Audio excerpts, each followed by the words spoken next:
So let's get this day started, shall we? My name is Miro. My name is Jacob. And we come from this beautiful city you see up here called Munich, though some people only know it as the place where the Oktoberfest is. So let's start by me asking you a question. If you need to use a container from the standard library, what is your default choice? What is your go-to option? Big agreement. I didn't hear that.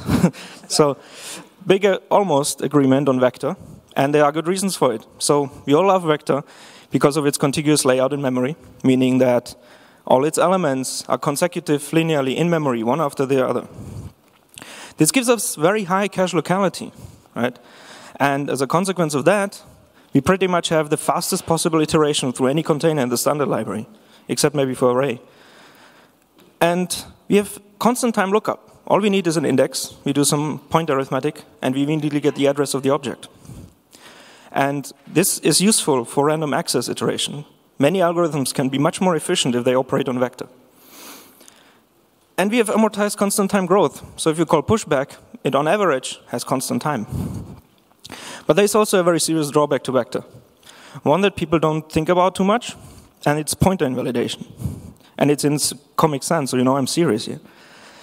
I asked around the community, and even experts in the field, like people who are famous for giving talks at conferences, admitted that sometimes they forget that this happens. So by pointer invalidation, I mean that you insert an element into a container, and you get its address. And then you perform operations on the container, and the address becomes invalid. You can no longer use this pointer.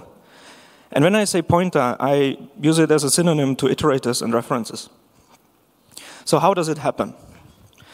Vector models a dynamic array. So at any point in time you look at vector, it looks like an array. But it has dynamic size. So let's start by saying we have a vector. We reserve a capacity for 6 elements. And we just add values to it. Right? Nothing special. We can now get pointers to those elements, store those pointers somewhere in our program for later use. It's all nice and dandy. We keep adding values to the container. We get more pointers. No problem here. But now we run out of capacity. We want to add a 7th element. We can't. So what vector does here is allocate a new block of memory. It then constructs this element in this new block of memory. This may be surprising, but it is to ensure exception safety. So if the construction of this element fails, it can just throw away the memory, and the vector stays unchanged. If this is successful, we move over all the elements from the old block into the new one, move or copy. And side hint, if you want this to be fast, make sure your move constructors are no except. And after this is done, you just throw away the old block. It's no longer necessary. And now we see this glaring problem. All our pointers became invalid. They're now pointing to garbage. So here's a little list table with all those invalidating behaviors. And the column on the left is really the tricky one, because all those operations can sneakily change the capacity. And whenever that happens, all your pointers to all the elements in the container are garbage. The middle column is kind of obvious. If you clear the container, you're asking for deletion. So if you store any pointers, it's your own fault. Assign is explicitly specified to invalidate all pointers. And the right column is a bit more interesting. So for one, we had insert here and in the left column, which means even if the capacity doesn't change, insert and erase may invalidate elements, pointers to elements which were not directly affected by the operation. So why does this happen? So let's remind ourselves that a vector has contiguous storage. So it looks like this, every element right after the other, no gaps between. And you can get pointers to all of these elements. So what happens if you want to erase something in the middle? You just delete it. So this pointer obviously is no longer safe, right? It's pointing to empty space. But that's also a problem because we now violated the invariant. So we need to close the gap, and for that we just move all elements from the back towards the front to close the gap. And as a consequence, all these pointers are not violated anymore. So, fun. The reverse of this is insertion. We insert a value somewhere in the middle, but we can't because we don't have space for it. So we do the reverse operation. We move all those elements to the back, create a gap in the vector, and now we can construct elements. And again, as a consequence of that, all these pointers became invalid. So these operations not only affect the pointers to the elements you insert or erase, but all the pointers after the insertion too. So what if this isn't good enough for you? You want a container that has actually truly stable pointers, meaning once you insert an element and get its address, it stays valid as long as this element is inside the container. There are some options in the standard library. We have a nice little chart here from CPP reference. So this is all the pointer invalidating behavior in the standard library. Up here, we have vector and dec. And we see there's a lot of red, a lot of green, a lot of text in the condition column, so it's complicated. Dec even shows an interesting property that you may invalidate an iterator, but not a reference. So that's curious. Next up, we have the node-based containers, the lists, the maps, and the sets. And these look perfect for what we want. No invalidation at all, it's all green. And the way they do this is by allocating every single element in its own block of memory, and it stays there forever. And all the containers do is pointer magic by making these nodes reference each other in a way that satisfies the properties of these containers. And down here we have the hash tables, the unordered sets, and the unordered maps. We see that they too have stable references, but their iterators may invalidate due to rehashing.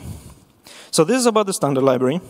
There's something to choose from, but node-based containers are the fastest. There's a reason why we all scoffed at the guy yelling list. So there's the unofficial standard library, of course, called Boost, and there we have a container called stable vector.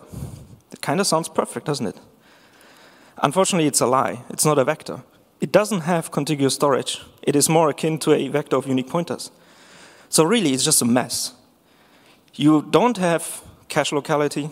You need more memory than a normal vector because you need to store these pointers. You cannot do pointer arithmetic. You get access at the address of an element, you can just increment it to go to the next one. And this is all unfortunate because in the C++ community we hear vector and we associate certain properties with a container that has this in its name. And best stable vector and Boost, unfortunately, is none of that. Further we go, we find something called PLF Colony, which is a container presented by Matthew Bentley at CPPCon. And it operates similar to standard dec. So it allocates these chunks of memory and constructs elements within these chunks. Now, different to dec, when you erase an element, nothing is moving around. It just leaves a gap. And this means that you don't have contiguous layout necessarily. First, you have to jump between blocks, and you also have to jump over these gaps. And this is maintained by a data structure called a skip list, which Matthew goes into great detail explaining how it works in his talks and blogs. So if you want to iterate over this container, you get very similar performance to standard dec, which isn't that bad, but it's not vector. So in my opinion, this container is mostly for storage. If you just need to keep elements somewhere, but you aren't interested that much in iterating over them over and over. So now we have to make a few amends here. The talk of this, title of this talk was contiguous container without pointer invalidation. But we just saw that that's not really possible. If we allow insertion and erasure in the middle, we need to do some form of invalidation. So let's say we call it essential pointer invalidation. And by essential, we mean the absolute minimum amount of invalidation that you need to have to maintain the contiguous layout. And that has as a consequence that if you only insert and erase elements at the end of the container, no pointers to other elements are ever invalidated. And you can conceptualize this like a vector with infinite capacity. And funnily enough, this is kind of what we did. So you will see later that you can create a pinned vector object that has a capacity that is, for all practical terms, infinite. You will run out of memory long before you even scratch the surface of the capacity that you have available. So let's look back at the table for vector. This is the table for our container. The entire left column is gone. The only invalidation in this column or on other operations is if you resize the vector, you drop elements, or you pop back. So those are destructive operations, and we expect this to happen. So if you want to understand how this container works, we first have to dive into a bit of a technique or technology that the C++ standard is completely oblivious to. It is never mentioned anywhere. It basically doesn't exist as far as the language is concerned, and that is virtual memory management. Thank you. So, first of all, when I talk about virtual memory, I will go first a little bit about history. So, the first computer which was introduced with virtual memory was the DSC VAX11780 in 1977. It was a huge machine which was used by universities and huge corporations. A few years later, the first consumer CPU with an integrated memory management unit, the 8286, was introduced by Intel. So, virtual memory. What is it actually? So, the virtual memory gives the illusion of a huge memory to the application itself. And I think it's more like an abstraction of hardware storages and resources. So what I mean by that? So, first of all, physical memory can be inside this virtual memory. As well, your file system, when you have like memory map files, you can have them, you can read and write files through your memory. Also, it is possible to communicate with external devices like your graphics card, your network card, something like that, also with memory map I/O. And another thing is that you can also communicate with other processes with a so-called inter-process communication. So I often get asked, where's the actual difference between virtual memory and physical memory? It's actually quite simple. When you write your C++ program or your application only sees like the virtual memory. The physical memory are just the RAM sticks you put into your computer or your notebook or your server, whatever you want. So I want to give a little visualization about virtual memory. So this huge memory space is the space what your application will see. Some parts of that are mapped to the main memory, which means if I read or write to that, I will actually write to the physical memory. Also, I can use that as set it up that a specific location can be used to read and write files to that via the file system. Or if you write a 3D application, it is also possible that you can have map your specific area of your GPU memory into your virtual memory so that you can write from your program into the graphics card. And I said also that you can use that for inter-process communication, that you have a specific area where you can write into that, so other processes can read from that or write from that. And also, they can write into a specific location so you can read again from that. So you have like a communication to the other processes which are concurrently running, for example, on your computer. So virtual memory. It is actually made to have a process isolation. So you can have multiple processes running at the same time so that one process does not like overwrite something from another process which is also running on your computer. So each process has a separate address space. This is pretty important. Then also virtual memory is much bigger than the physical is even available. For example, in x86 processors, you have 128 terabytes of user space.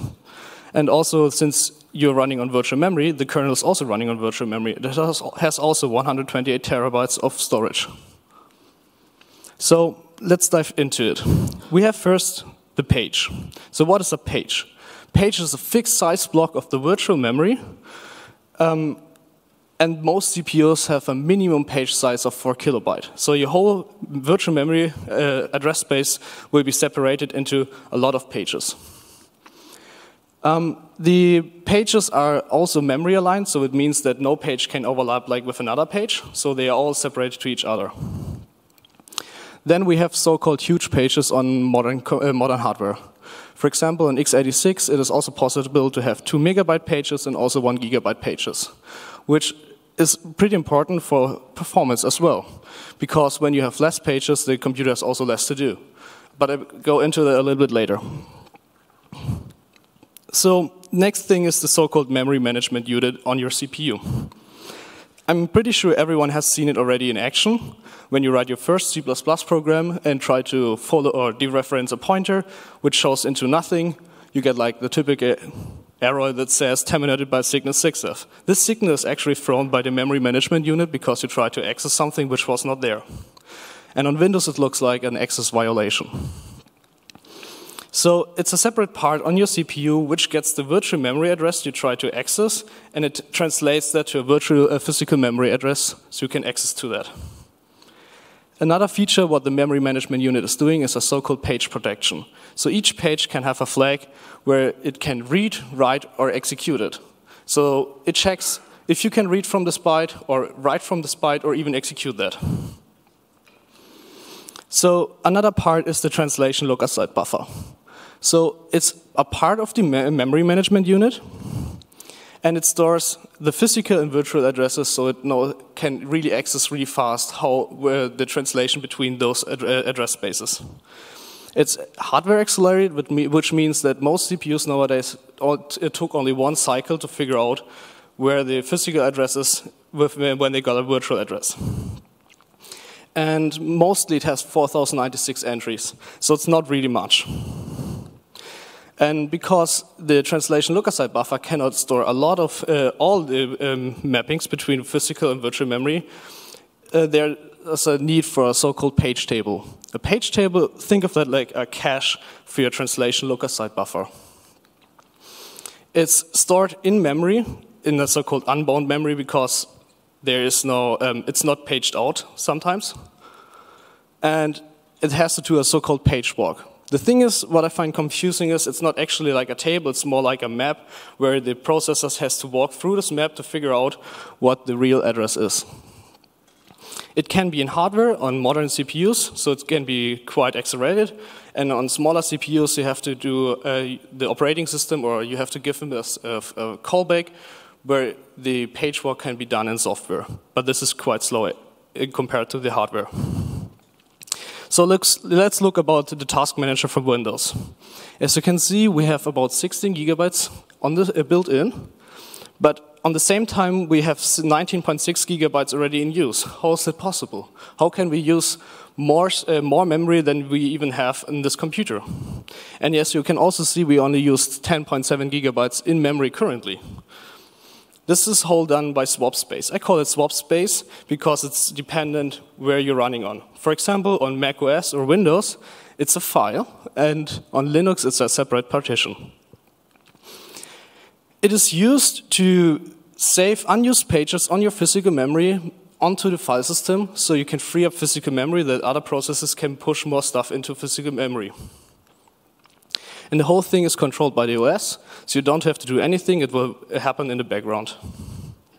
So now a little bit of pitfalls what can happen with virtual memory. So I have a currently running program, as you can see on the play button. And inside this program, I try to access this specific page. The CPU will hold then the thread and figure out, hey, this page is actually not in physical memory.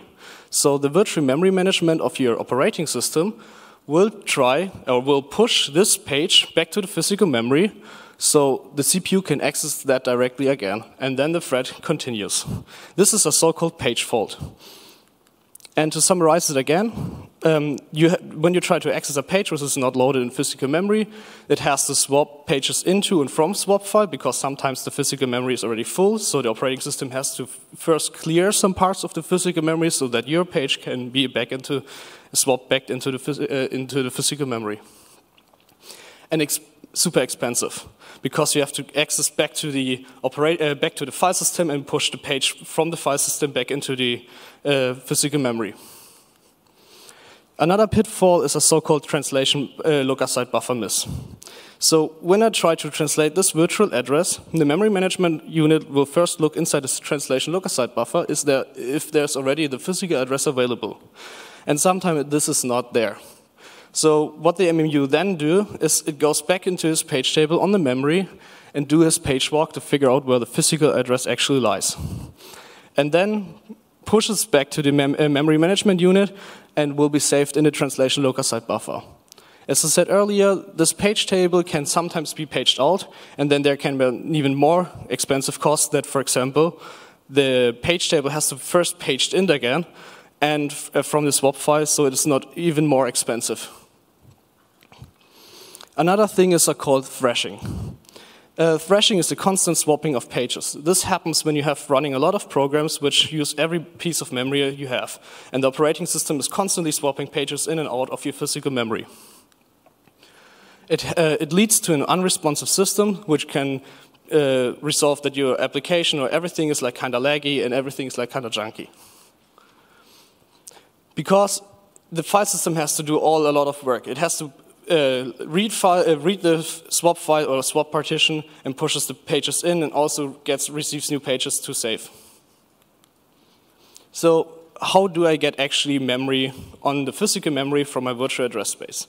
And this is actually split up in two parts. First, we have the reserved part, where I tell the operating system, hey, I need a specific area, like for 1 gigabyte, and everyone else who tries to reserve again cannot get any memory inside this virtual address because it's reserved to you. So, but the thing is, it does not consume actually memory. It's just marking a specific area of the virtual memory which cannot be reserved to someone else again or to the same call again. In the commit phase, there we can actually get physical memory space. It's divided into pages, so you have to the size of your memory you want to commit has to be inside this paging size. So it must be 4 kilobytes, 8 kilobytes, and so on. And this actually does consume memory and swap space.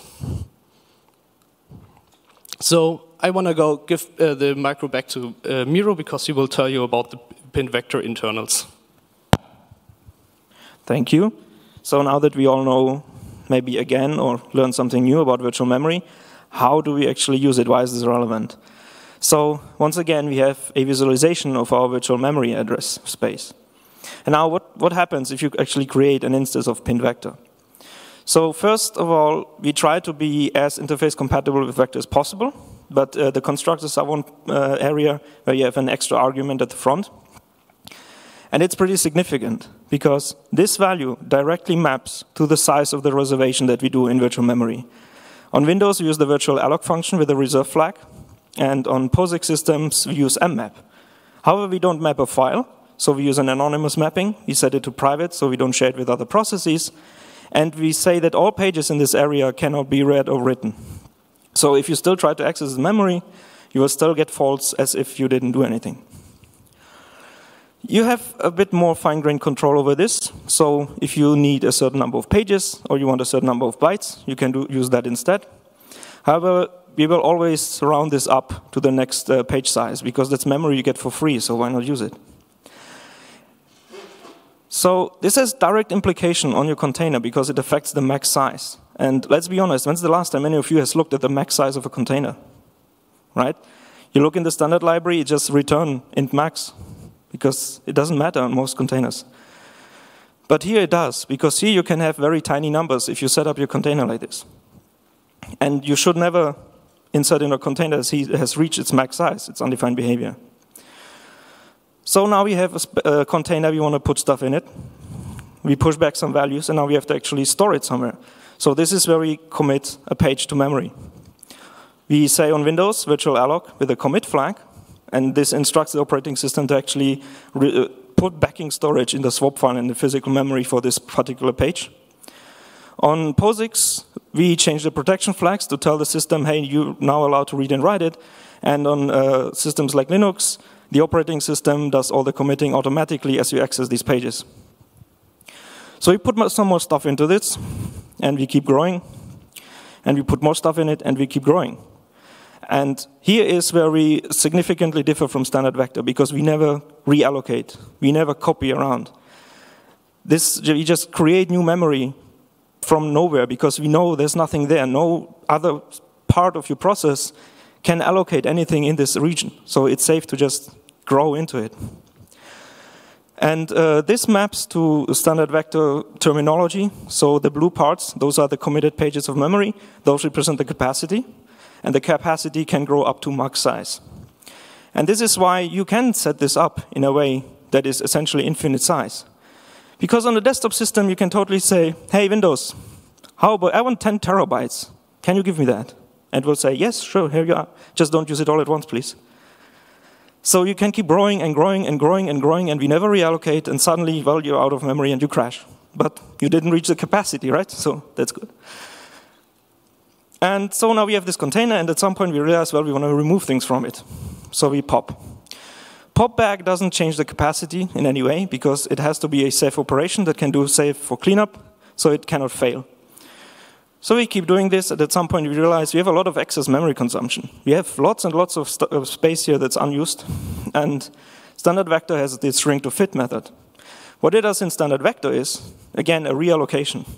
It creates a new block of memory that has the size, just enough size to fit all the values you have right now, and then it copies everything around, and voila, all your pointers are gone again. It doesn't happen here for our container, because all we do is we just get rid of those excess pages, all those pages that have nothing in them. So on Windows, virtual free with a decommit flag, which is an instruction to operating system saying, get rid of it, I don't want it. On POSIX, it's a bit more of a hint, because these systems do everything in the background.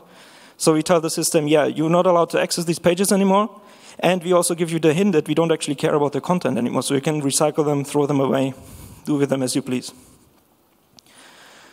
So this is how it works, but is it any good? So let's have a fight. Pin vector versus standard vector.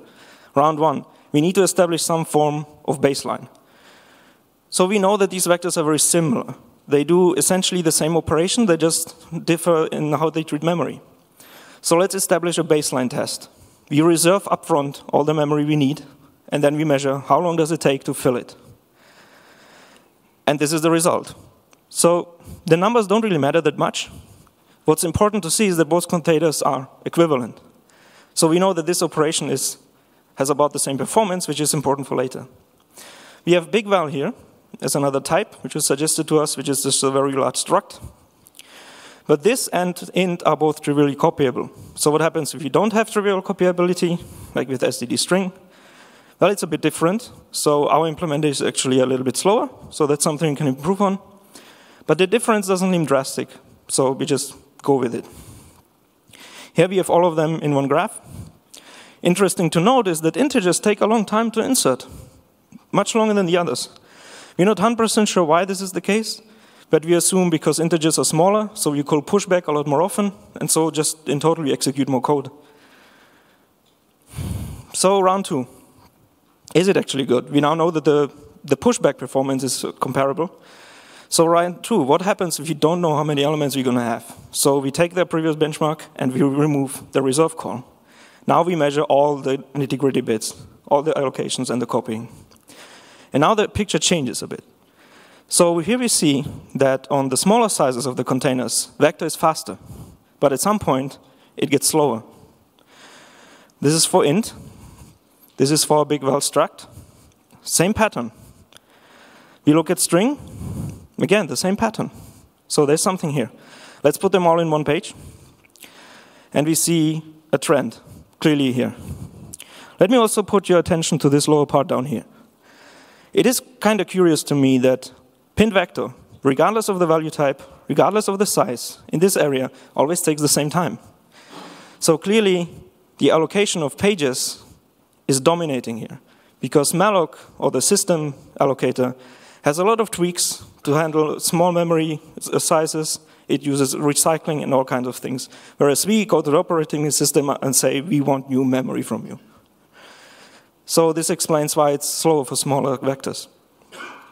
Next round. We have established that it is good if your vectors are big.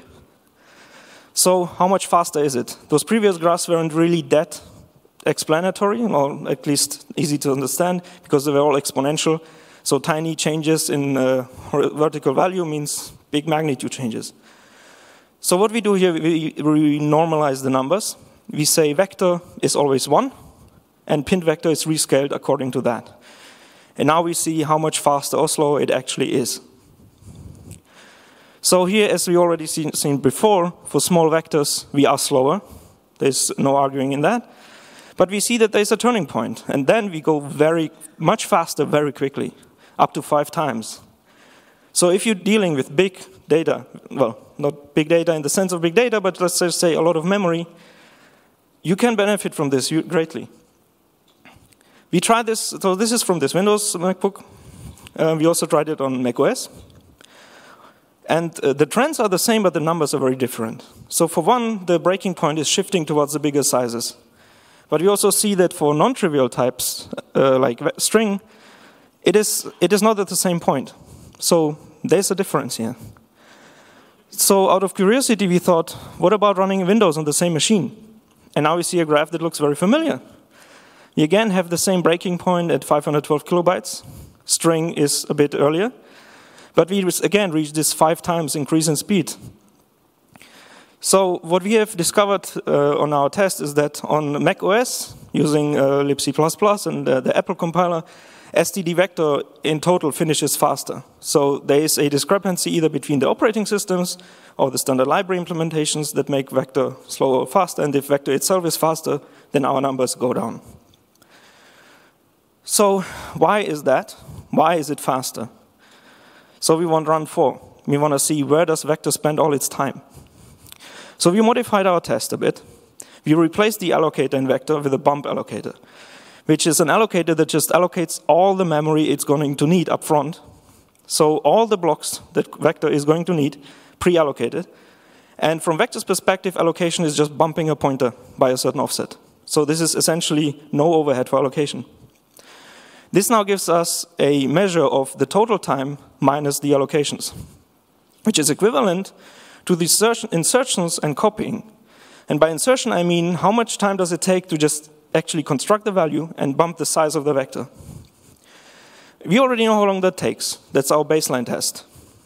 So given these numbers, we can now split the operation up and see how long does insertion take, allocation, and copying. And we get this graph here for int.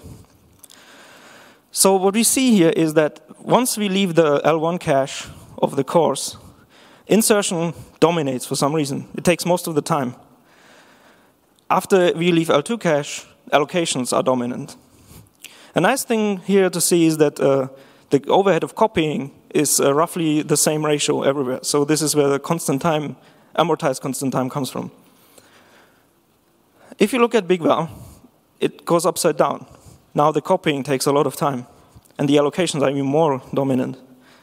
And if you look at a non-trivial type like string, it's even more significant. So copying takes a lot of time in vector.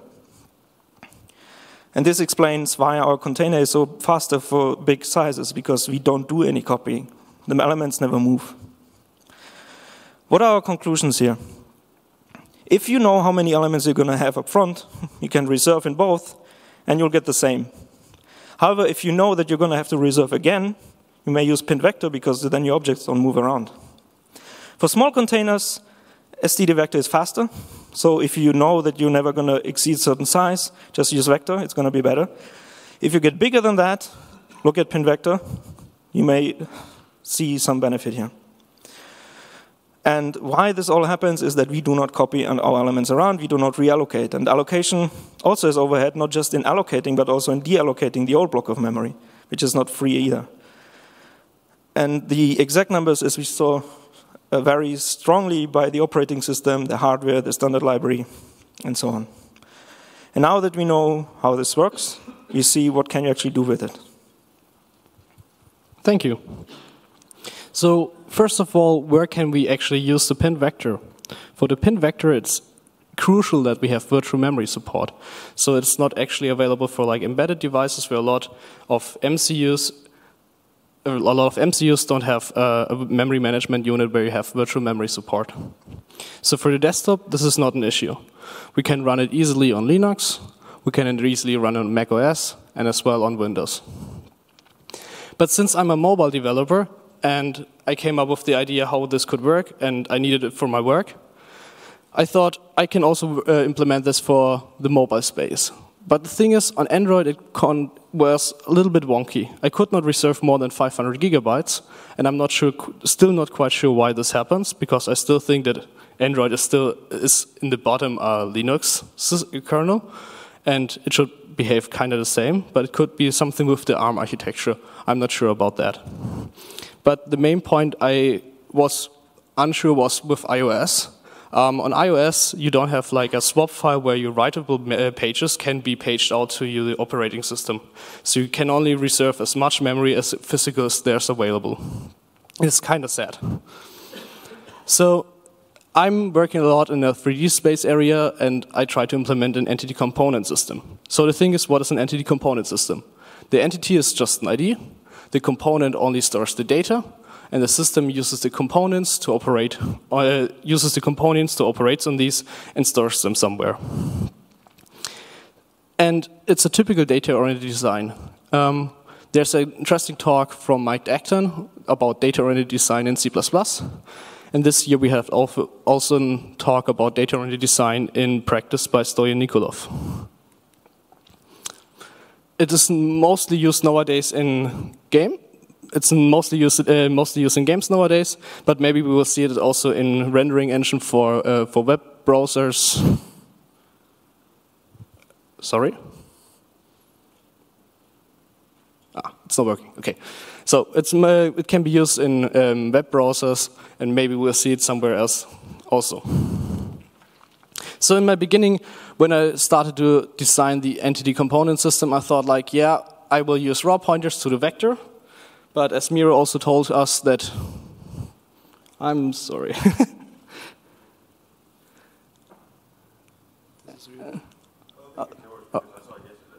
Okay.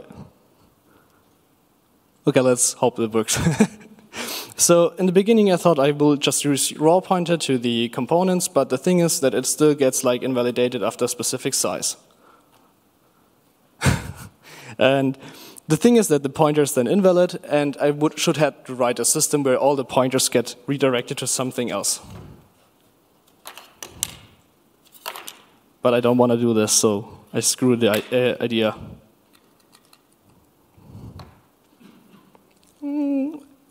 Yes. So I throw the idea away with raw pointers, and I threw away the idea with pointers and the vector. So the next idea was I will use handles where I just store the index where in the storage it will be. So even if the vector will be resizing or so, that I still know exactly where the component is.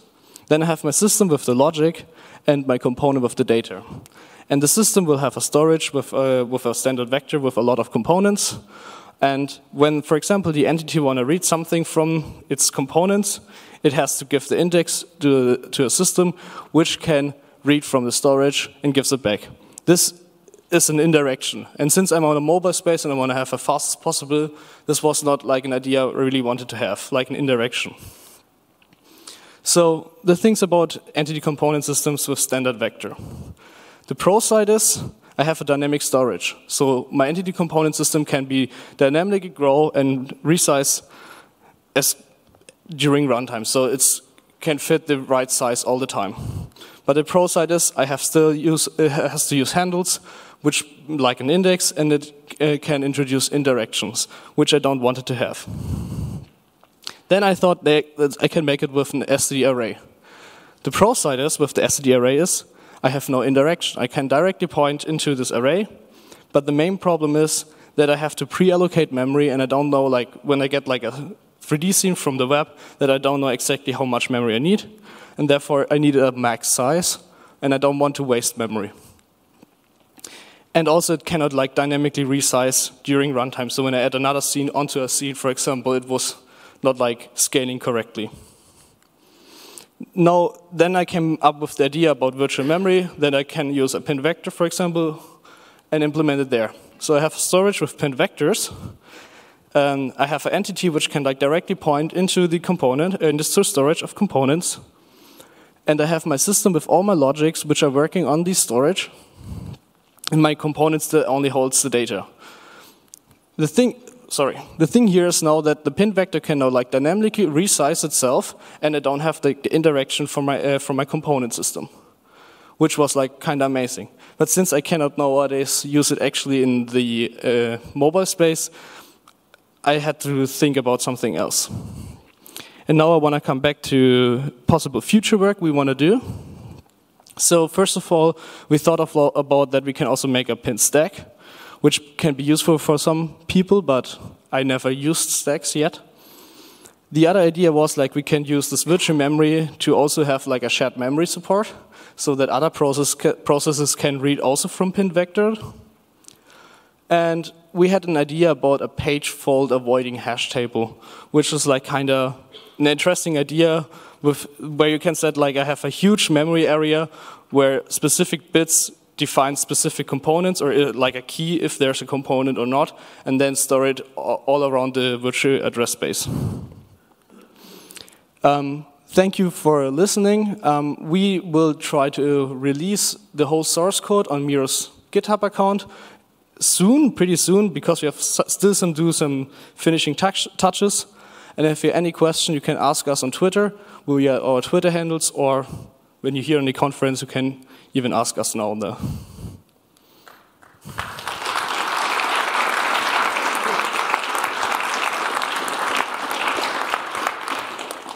So, anyone have questions? We have to. Please just say it. We have to repeat it because you have the microphone here. Could you elaborate a bit more on the implementation?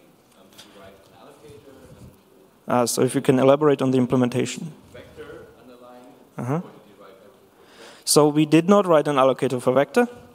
Yes, so how did we implement it? So we did not write an allocator for vector because the process of resizing and reallocating is hardwired into vector. So we cannot just change the allocator because then the allocator would be forced to reallocate anyway. So it is actually a new container which doesn't have an allocator template argument, but you can, it has a traits argument where you can control the virtual memory and how virtual memory is allocated and committed and so on. So does that answer your question?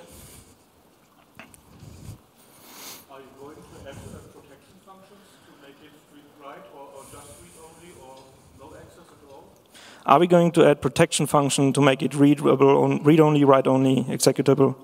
So in pin vector itself not. It is meant to just be a container like vector. But if you would like to have a specialized container that is for certain kinds of use cases, then if you can give us a good example of such a container that would be useful, then we can implement one, yeah.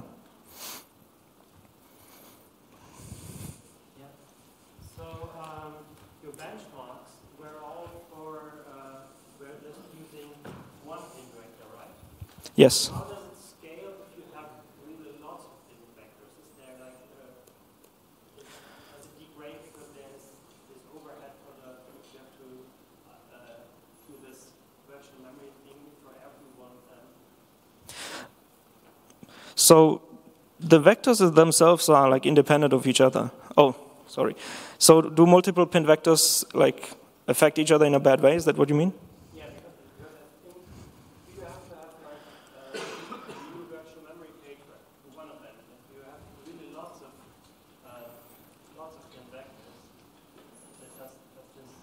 So does having a lots of pinned vectors have negative side effects? I mean, not really, because virtual memory is how the operating system deals with memory. Like even if you use operator new or malloc, it's all virtual memory behind it. So if you allocate 10 gigabytes in your process, you just have 10 gigabytes worth of pages, and they affect each other like any other page, and you're not doing anything special. So you're just using the memory allocation functionality of the operating system, which all the standard allocators also use. So it's really just the more memory you use, the more pressure you put on your operating system, on your swap files, and so on. Yeah, but with standard memory allocation, that if you use a lot of allocations, that will, not every one of them will allocate a new virtual memory page, right? And for pin vector, you have, like, for every one of them, you have a Yes, so to rephrase, or paraphrase, sorry, we do always allocate entire pages, yes. The system allocators can like put more stuff in one page, but we are like, the intention here that you have like a mass storage vector, right? You want it to be big, you want to store it a lot, and the numbers we saw were like in the kilobytes, megabytes, gigabytes range, and there one page is just 4 kilobytes. Also for us it was important that it's still contiguous. With a system allocator, it cannot be contiguous anymore because some parts can be from other structures can be inside there in the page, and we still want to have a contiguous throughput, so we don't allow someone else to write something in a page we already have. Okay, so basically you say you sparsely use it if you really need that property, and for like what other things you still default to use it. What do you mean by sparsely? You don't go about your code base and say, well, pin vector is going to be on all default for No. Yes. Yes, no, we don't just replace all vectors with pin vector because the benchmarks also show that for small vectors, it's slower. However, I would say that if you value the stability a lot, right, if you only modify the vector at the end and it is critical to you that those pointers of the other elements remain valid, then it is an option. And vector can only give you that if you know your reservation up front. May you want to mention that you might run out address space in 32 bits? Yes, that's a good comment. If you're in a 32-bit system, your address space can run out very quickly.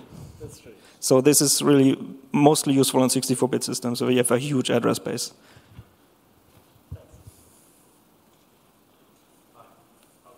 Actually, it is useful in 32-bit systems. I created something similar, yeah, but you have to, of course, work with small sizes. And my first question is related to that. When you said on iOS that it sort of doesn't work, it did work prior to iOS 7. Then they changed something. Yeah. You don't know what it is. As far as I can tell, it's not that it's limited by physical. It's related to it. Even John Carmack provided software. I read a blog where he wrote about it. He discovered that the limit was, at that time, something like 700 megabytes across all devices. Now, on some devices with more memory, you can reserve more, but you don't know how much. But why would I mean, it's still, it is an unfortunate thing because you can't just say, got 4 gigabytes, Yeah. and I'll never be there. So I have to squeeze myself into 600 megabytes, but it's still a useful number. Why couldn't you go with that? My point is also that it's not about the fact that iOS and Android don't have a sweet spot, because Android also doesn't have it, and there it works. Okay. I actually did not know that Android didn't have a swap file. Okay. You wear out the flash storage in a week. Sorry, I just tried to paraphrase you. So the thing is that on Android, on iOS until 7 it was possible, and after Android 7 there was like changes made into the virtual memory system where you cannot like reserve more than physical there is available. And I think I've read on, yeah. It's not that we don't know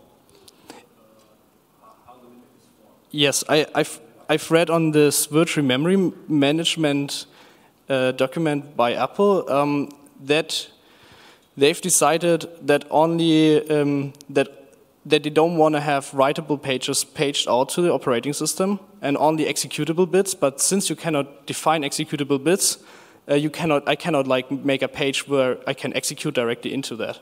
So what they did is they tell you when the memory is full, you get a signal via this, I think it's called UI application or NS application or so, I'm not sure anymore, where you get like a callback where it says like, you don't have any memory, please free some memory, please.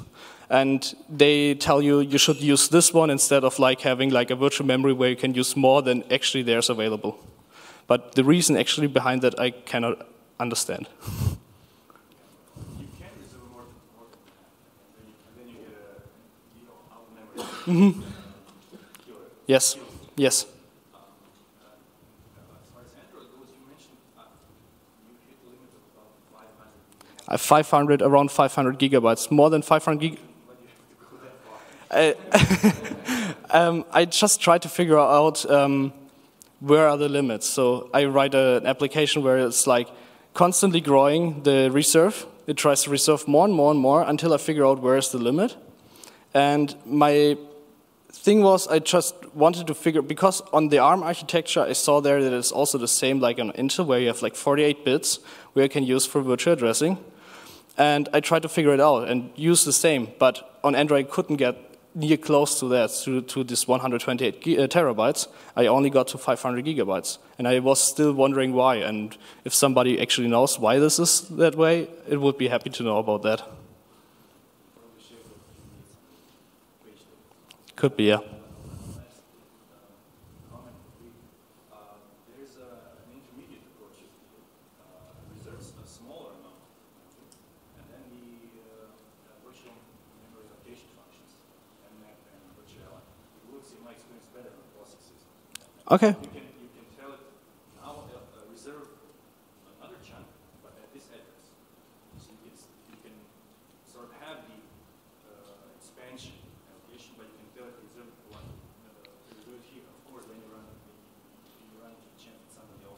Yes. But it gives you some leeway in systems like iOS, where you can, for example, reserve a gigabyte, but not in one chunk. Yes. Because the address space is fragmented. Is it on iOS like that? Sorry? Is it on iOS like that? Well, you can use this approach anyway. Yeah. It's more useful on systems where you have only small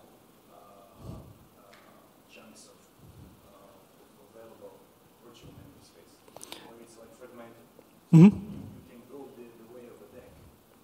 So I try to For example, if you ask iOS, give me 800 megabytes. yes. No. If you ask it, give me the 400 and then 400 again, it will say okay. Okay. So you can, but not I cannot like. connected. You have to create a deck like. Yes. Yes. And then okay. Okay, just to paraphrase you again.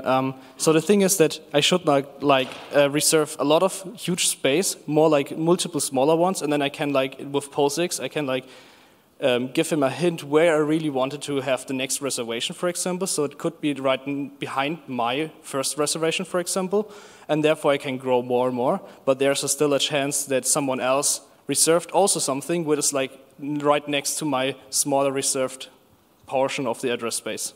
Am I correct? Okay. Yeah, could be possible. I just try to figure out where the limits are on every system. Thank you a lot.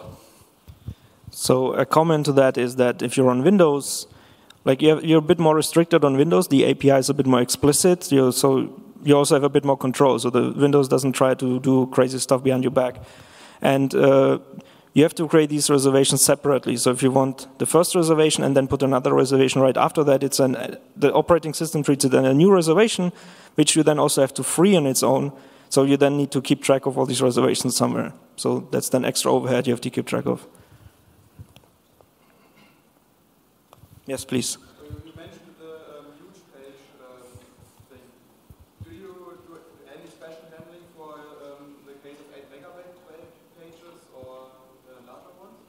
So to repeat your question is, when I use huge pages, are there any differences when I use a 2 megabyte or 1 gigabyte pages, for example, instead of all the 4 kilobyte pages?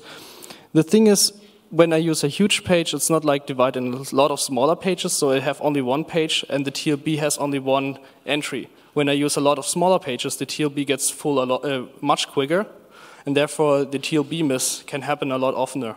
So when I know, for example, that I will load more than 2 megabytes, then it's more useful to have to reserve a huge page or commit a huge page, which is a special flag also on the CPU that it knows exactly this is now a huge page instead of a normal 4 kilobyte page. Therefore, I can improve my performance because I have less chance to hit a TLB miss. My question was, do you handle that special case in your vector implementation? We haven't implemented any other page sizes for now. We just wanted to get the basics working, because there's also complications with reservations. So if you use bigger page sizes, you may not actually.